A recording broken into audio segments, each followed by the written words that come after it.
This is the main market in Jarablus. Life for the people here appears to be getting back to normal. Many of the shops on this main street went out of business when ISIL was in control of the town. Now they've reopened and things are picking up. And these are the men who helped rescue the town's people from ISIL. Most of them are in their 20s. They're fighters in the Free Syrian Army. Supported by the Turkish military, they now control this border town. But despite having to defeat ISIL to capture Jarablus, the rebels say they are under no illusion as to who their enemy is. Our fight is against ISIL and the Assad regime, and there are two sides on the same coin. Assad kills women and children with barrel bombs and tanks. ISIL kidnaps and beheaded them. ISIL ruled Jarablus using fear. This local government building was turned into its central prison. Even places of learning weren't spared. And although there is an attempt to rebuild what ISIL destroyed, the memories remain fresh in people's minds. Locals say that these classrooms used to be used as torture chambers by ISIL when it controlled the town.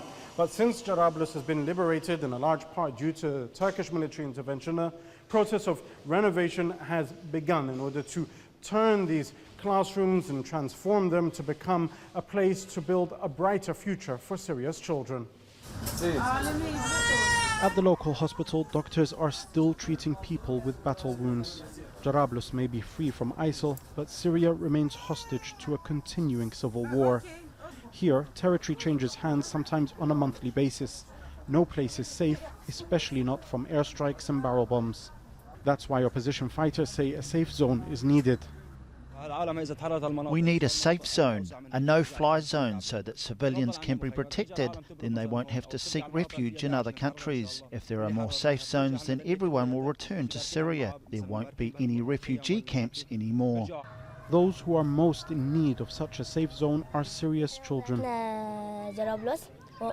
Among them, 10-year-old Jum'a, who tells me he wishes to join the army when he grows up so he can defeat ISIL and Bashar al-Assad. For a boy who's lived most of his life in the middle of such a bloody war, his childhood has already been destroyed. And unless the fighting stops soon, so will his future. Jamal Elshayyal, Al Jazeera, Jarablus, Northern Syria.